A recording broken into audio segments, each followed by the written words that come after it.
Good afternoon, everyone. We've had a really rough week here in the city of Springfield with the violence. 4 homicides this month, 3 this week alone. The Springfield Police Department has made some great arrests. We made some we'll tell you about last night in Amherst and North Adams, Mass. 38 illegal firearms have been taken off the street since the governor's stay-at-home order began 3 months ago.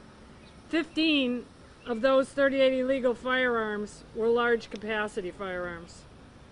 Arrested last night, 23-year-old Isaiah Calderon. Mr. Calderon was arrested at 8:15 p.m. by Springfield Police Department warrant apprehension under the direction of Captain Brian Keenan, the Mass State Police, the VFAS unit, U.S. Marshals Task Force, and North Adams Police.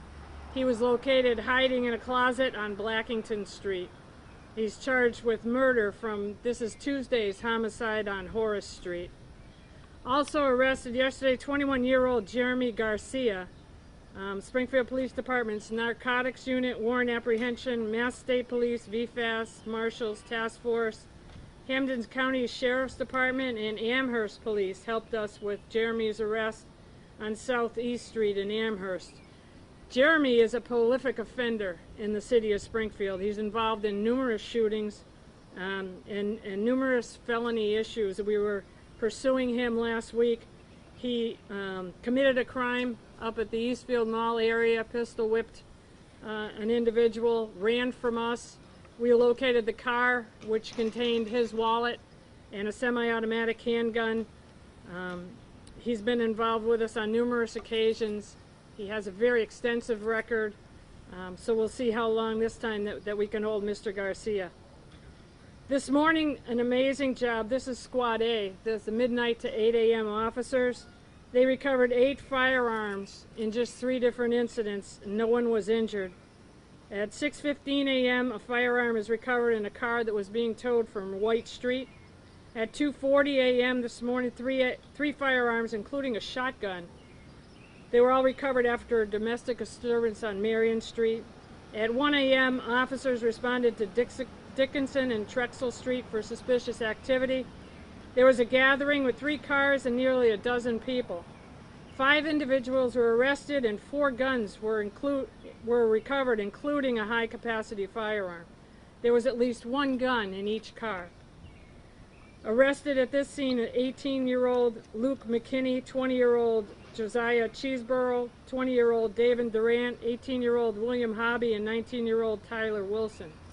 So these are 18, 19, and 20-year-olds, and now they are all facing firearms charges. So despite dealing with the COVID emergency, the protests, and the demonstrations that we've had to put up with, the stress and the tension on the Springfield police officers, they continue to do a good job for the citizens of Springfield. We took a beautiful photo this morning that will be released on Monday with a story and a narrative behind it. Over 200 officers gathered at the Riverfront Park, and the sign in front said, "United, here to protect and serve you." So we are all in this mission together. We are still unified, and we believe in the safety of the citizens of Springfield, and I certainly believe in the safety of my officers. I'd like to introduce the Honorable Mayor Sarno. Mayor. Thank you. Thank you, Commissioner Clapprood, and to the brave and dedicated men and women in blue. This was damn good police work, and the police officers are out there day in and day out, putting their lives on the line for each and every one of you, no matter what creed, color, or background. Now, things such as the youth violence or gang violence are things that always keep myself, Commissioner Clapprood, with sleepless nights. You couple that with the continuing to defeat and deal with the COVID-19 and coronavirus, and the tragedy that occurred to Mr. George Floyd. And yesterday, I received a phone call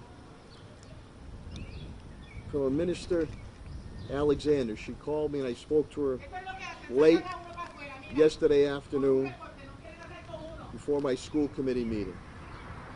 And she said to me, or in the message and after I spoke with her, Mayor, please stop the bloodshed. I'm a crying mother pleading for you to stop the killings. So no matter that these are gang and gun and drug related, there's families that are affected. But really what touched me on this conversation were her comments about where's the outrage? Where's the protest? Where's the marching? Where's the community? Where's the families? Why aren't they stopping these things? Her words. Police cannot do it all. And I had told her that we had leads, and I had told her that arrests were pending, which Commissioner Clapprood spoke about. And I also told her that some of the individuals who have been arrested are individuals that have a prolific violent offender record, but yet our court system lets them out left and right. So just as important as we're balancing being respectful to our public, no matter what creed, color, and background, and the extreme press, stress, and pressure that our officers are under, they are still doing good police work and putting their lives on the line day in and day out. And I know you saw the guns that were taken off the streets, and that's going to continue to happen. But we need a partnership here. I am not perfect, nor is Commissioner Clapprood, nor are our men and women in blue. And our community needs to partner with us and needs to work with us to try to help these individuals know that there's a better way to go. There's not a way to go with the gangs, the guns, and the drugs. Because what happens many a times, and families suffer for this, you're either incarcerated, you're injured, maimed, or you're killed. So again, this recent uptick, which the Springfield Police Department is knocking down with arrests, are all gang, gun, and drug related. And even though people might say, well, it's targeted, it is still not good for the city of Springfield. It is still not good for the families that are affected by this. So we're hopeful that our court system will keep these individuals locked up for a long time.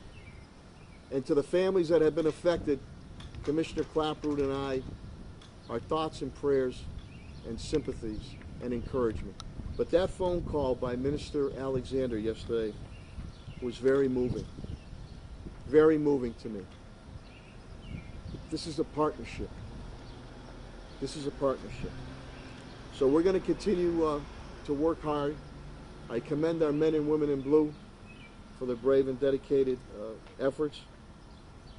And I'm hopeful that the community can be a partner in this too. Let these young individuals know that there's a better way to go. So with that, I'll turn it back over to Commissioner Clapprood. If anyone has any questions, or we can do one-on-one interviews afterwards, whatever you prefer. Really quickly, out of the 4 murders this month, how many of those were solved with these arrests this week? How many is that being solved? One was solved with an arrest last night. 3 are under investigation.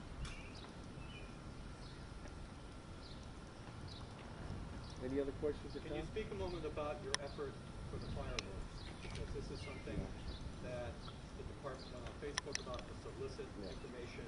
I know you've made a number of seizures. Yep. And also, Mayor, could you comment on Councilor Davila's proposed ordinance where we have a fine that the police could give someone? Let me tell you, Cheryl, Commissioner Clapprood picked up right away, and they have a number of units that are on those fireworks patrols on it. And in turn, I had Commissioner Calvi go out and really, and I appreciate, thank you media, for doing that PSA and letting people realize, the people that are willing to listen, that besides that they're illegal and you can get hurt, it's a fire hazard. The brush fire, it's so dried, houses fire, you know, post-traumatic stress disorder going through. Many of the people have pets, It's stressful to them. And we're trying to reach out to those with the family members that are allowing them to do this to say, hey, take a little step back and cut the, I can't say what I want to say, you know, cut the you know what out. What I've noticed that it's happening in my neighborhood too, though it is quieted down, some seizures have been made all across the city. It's like some of those regular fireworks, some of the things that are being shot off are heavy duty stuff. And so we're going to continue to try, and the radio, they're running all over the place. You know, they're dealing with some serious crimes, as you can see today, and they're still trying to be cognizant to address those quality of life issues. And we have the number, and we're also 311 during the day, tracking at night, so they have tracking with the crime analysis. Now, as far as, I think it was Counselor Victor Davila, yep. You know what I love to see? Whatever monetary amount is put on it, 300, 500, attach it to something. Hit them in their pocket, their pocketbook or their wallet, okay? Attach it to their license. Attach it to their registration. Attach it to something that they really need. And then when they go to renew that license or registration or something that they need, well, we can't give this to you. You owe $500 or you owe $300 on a firework. Well, what are you talking about?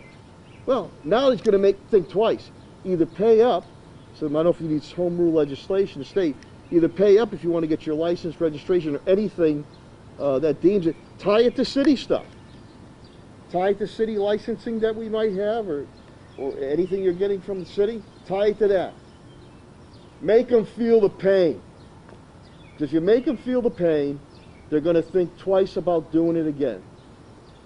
Everybody loves to see fireworks, but they don't think about what could happen. It's been so dry. That's why we had Commissioner Calvi, the brush fires. Houses, apartment complexes that could go up in smoke, which we had one on Belmont Avenue. Worcester had a major fire with an apartment complex. Pets, animals, dogs, they're terrified. They're terrified. And whether war veterans or people who have dealt with post-traumatic stress disorder, that is absolutely terrible. So, to each and every one of these amateur pyrotechnicians out there, cut the crap. This could be happening to your family here. So I commend Commissioner Clapprood. The units are out there. Sergeant Flanagan and others, they're out there. And they made a number of confiscations. They give out those fines. I'd like to see more done. But this has been an epidemic, not only in the city of Springfield, across the nation. And especially in Massachusetts, in urban centers. I don't know, because people are just, you know, been in so long, but the accessibility of this and the higher artillery type stuff. So we're going to stay ever vigilant. But maybe the courts, you know, people say to me, Mayor, why can't you arrest them? Why can't you lock them up? You know what I say back to them? I'd love to. Commissioner and I can't keep people who are shooting each other, violent criminal offenders, repeat violent criminal offenders, locked up. You think the courts are going to lock somebody up for fireworks? So I'd like to see the fine. I commend Counselor Victor Davila. Let's attach it to something. Something that means something, that they really need. Because that's going to catch their attention. Because you know they're not going to pay that fine. You know they're not going to pay the fine. They have no respect as it is. And I don't care what creed, color, or background they are. This has happened all across. And I'm in the regular blue-collar area of Forest Park.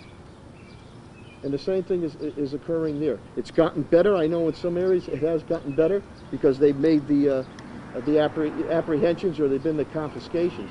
But let's attach it to something, Mike. License, registration, something else that you need. Okay? You don't want to remember?